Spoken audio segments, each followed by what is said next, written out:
నమస్తే తల్లి. ఓం నమో వెంకటేశాయ. వెంకటాది సంస్థానం బ్రహ్మాండే నాస్తికించిన వెంకటేశ సమోదేవో నా భూతో నా భవిష్యతి. 2025 రాబోతోంది, 24 కంప్లీట్ అవుతోంది. 24 మీకు కూడా చాలా వరకు చాలా రకాలైన వార్తల్లో నిలిచారు, చాలా రకాలైన ప్రాబ్లమ్స్లో ఫేస్ చేయడం. ప్రాబ్లమ్స్ అని నేను అనుకోను తల్లి, ఎందుకంటే కలియుగంలో ఎక్కడైతే మనకు పబ్లిసిటీ ఉంటుందో, ఎక్కడైతే డబ్బు ఉంటుందో, ఎక్కడైతే పేరు ప్రఖ్యాతులు ఉంటాయో అక్కడ సమస్యలు సహజం. సో అల్లు అర్జున్ లాంటి వాళ్లకు సమస్యలు తప్పలేదు, అవును, నేనెంత. సో హార్దిక్ పాండ్యా లాంటి వారికే సమస్యలు తప్పలేదు, నేనెంత. రైట్. సో ఎప్పుడే కానీ హడల్స్ అనేవి జీవితంలో ఎదిగే ముందు వైబ్రేషన్ వస్తుంది. రైట్. నేను ఎగ్జాంపుల్ ఒకటి చెప్తాను మీకు, చెప్పండి. సో మనము చాలా భయపడేది జీవితంలో ఒకానొక సందర్భంలో భయపడతాము. అది మనం ఫ్లైట్లో వెళ్ళేటప్పుడు టర్బులెన్స్ వస్తుంది. ఫ్లైట్లో వెళ్ళేటప్పుడు మేఘాలు అడ్డు వలన టర్బులెన్స్ వస్తుంది. టర్బులెన్స్ అంటే ఒకసారి ఫ్లైట్ అట్లా అని కొట్టుకుంటుంది. కొట్టుకున్నప్పుడు ఒక్కొక్కసారి 100 ఫీట్స్ 200 ఫీట్, ఒక్కొక్కసారి 500 ఫీట్ కూడా ఫ్లైట్, ఇక్కడున్న ఫ్లైట్ అలా దిగుతుంది కిందికి. దిగినప్పుడు మనము ఆకాశం నుండి భూమి మీదకి పడిపోతున్నామా అన్న విధంగా మన పరిస్థితి ఉంటుంది. సో ఫస్ట్ టైం ఫ్లైట్ ఎక్కిన వాళ్లకు ఆల్మోస్ట్ అలా అది డెత్ సీన్ చూసినంత భయం ఫీల్ ఉంటుంది ఫస్ట్ టైం ఫ్లైట్ ఎక్కిన వాడికి. ఫస్ట్ టైం ఎక్కినప్పుడు ఏమవుతుంది అంటే, మనం జనరల్గా ఫ్లైట్లలో 777 ఫ్లైట్ కానీ కొన్ని 320 ఫ్లైట్ కానీ ఎక్కినప్పుడు కొద్దిగా పర్వాలేదు పెద్ద ఫ్లైట్లు, అంటే 180 సీటర్స్. కానీ కొన్ని ATR అనే ఫ్లైట్స్ ఉంటాయి, చాలా చిన్న ఫ్లైట్స్ 60 సీటర్ ఉంటుంది. అది కాకుండా జెట్లో వెళ్ళినప్పుడు 8 సీట్లే ఉంటాయి. సో అప్పుడు ఏమవుతుంది అంటే దాని తీవ్రత చాలా ఎక్కువగా ఉంటుంది. ఒకసారి నేను ఒక VIPని తీసుకొని నాసిక్ వెళ్తున్నా ప్రైవేట్ జెట్లో. వెళ్తున్నప్పుడు ఏమైందంటే ఒకటేసారి 1000 ఫీట్ దిగింది ఫ్లైట్.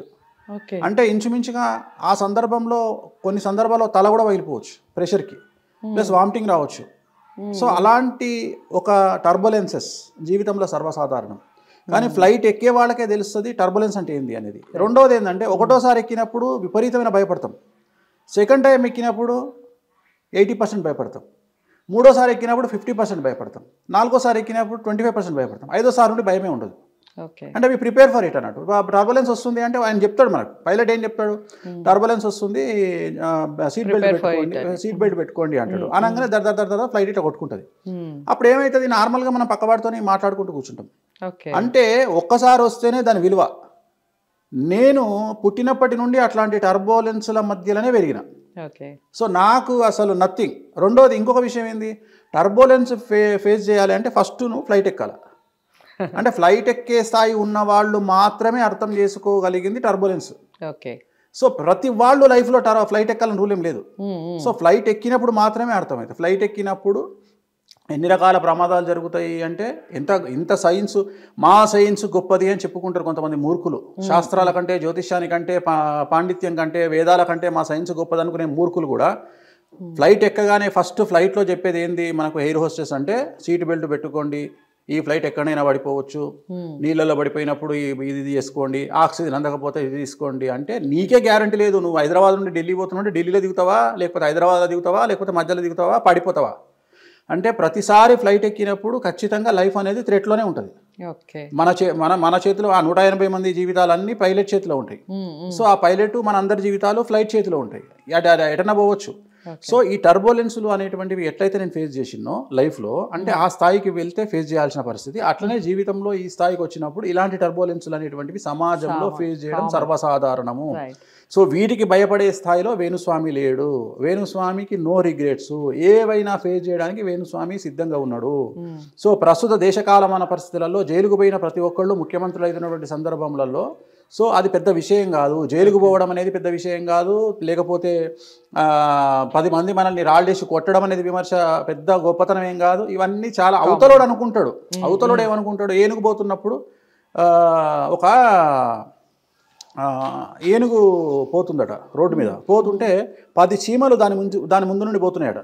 10 చీమలు దాని ముందు నుండి పోకుంటూ దాంట్లో ఒక చీమ అన్నదట, అరే ఇది ఏనుగుకి ఇంత కూడా బుద్ధి లేదు, మనం 10 మంది ఉన్నాం, అమ్మ నలిపేస్తాం దాన్ని, అసలు అది ఏమనుకుంటుంది, అది ఆగాలి కదా మనల్ని చూసి అన్నదట.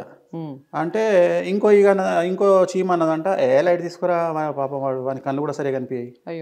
అంటే వీళ్ళు కామెడీ చేసుకుంటున్నారు ఎవరిని, ఏనుగుని చూసి.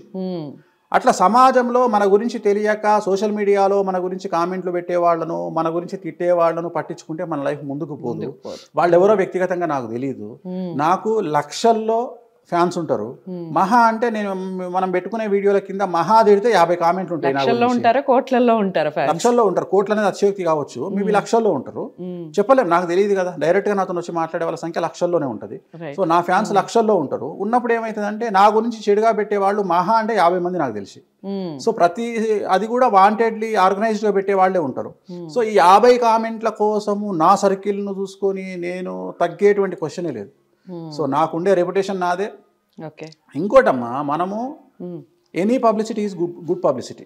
అదే మీరు ఇంతకుముందు కూడా పబ్లిసిటీ గురించి మాట్లాడుతూ నాకు ఇంత నెగిటివ్ కామెంట్స్ వస్తున్నాయి అంటే జనాన్ని నన్ను పొగుడుతున్నట్టుగా నేను ఫీల్ అవుతాను, ఎందుకంటే నేను అంత పబ్లిసిటీ కాదమ్మా. చిన్న ఎగ్జాంపుల్ చెప్తా. ఇప్పుడు డాక్టర్లు అనగానే హైదరాబాద్ రేంజ్లో, తెలుగు రాష్ట్రాల రేంజ్లో కడుపుకు సంబంధించిన డాక్టర్ ఎవరు అంటే ఫస్ట్ గుర్తొచ్చే పేరు నాగేశ్వర రెడ్డి గారి పేరు. ఫస్ట్ గుర్తొచ్చే పేరు Nageswara Reddy, AG hospital owner. అదే మోకాళ్ళు అనగానే గుర్తొచ్చే పేరు గురువారెడ్డి గారు. అవును, గురువారెడ్డి గారు. ఓకే. సో అట్లా ప్రతి దాంట్లో ఒకళ్ళ పేరు గుర్తొస్తే వాళ్ళ లైఫ్ ఎక్కడో ఉన్నట్టు. అట్లా తెలుగు రాష్ట్రాల్లో ఎవరి పేరు గుర్తొస్తుంది? 100% కాదు, 1,00,00,000% నా పేరు గుర్తొస్తుంది. అది అచీవ్మెంటే కదా. అది అచీవ్మెంట్ కాకుండా అది తప్పెట్లయితుంది. సో చాలా పెద్ద విషయం అది. నేను అనేది ఏంటంటే ఆ బ్రాండ్ ఇమేజ్ క్రియేట్ చేసుకోవడానికి నేను పడ్డ కష్టము సహజం. There is no development in comfortable zone. ఎప్పుడు డెవలప్మెంట్ అనేది కంఫర్టబుల్ జోన్లో ఉండదు. మనం గిరిగీసుకొని ఒక 4 గీతలు గీసుకొని ఆ గీతల మధ్యలో జీవితాన్ని ప్రారంభిస్తే మన జీవితానికి ఎప్పుడు డెవలప్మెంట్ ఉండదు. మనం ఎప్పుడు మన రిస్క్ తీసుకోవాలి. ఉదాహరణ, హైదరాబాద్లో జాబ్ చేస్తే, ఇప్పుడు ఉదాహరణ ఒక మామూలు జాబ్ చేస్తున్నాం. మామూలు జాబ్ చేస్తే 20,000 వస్తాయి. నేనేం చెప్తా, అరే మీరు 20,000 జాబ్ వదిలేసి సీదా వెళ్ళిపోయి ఒక మంచి వైన్స్ చూసుకొని, వైన్స్ ఓనర్ను బతిమలాడుకొని దాని ముందు ఒక మిరపకాయ బజ్జీల షాప్ పెట్టుకోండి. ప్రతిరోజు 80,000 సంపాదిస్తారు. డబ్బు ముఖ్యం. డిగ్నిటీ ఆఫ్ లేబర్తోని డబ్బు ముఖ్యం. 80,000 రూపాయలు సంపాదిస్తారు మీరు పర్ డే, నేను చెప్పేది. సో అట్లనే వ్యాపారాలు చాలా ఉన్నాయి ప్రపంచంలో. ఎన్ని రోజులైనా చావులేనటువంటి, అంటే అసలు నష్టం రానటువంటి వ్యాపకాలు కొన్ని ఉన్నాయి. ఉదాహరణ విద్య, వైద్యం, మద్యం, తిండి. ఈ 4టికి దోకాలేదు ప్రపంచంలో. ఈ 4ను మీరు, ఈ 4లో ఏది పెట్టుకున్నా జీవితం సాఫీగా వెళ్ళిపోతుంది. డబ్బులు హ్యాపీగా సంపాదించుకుంటారు.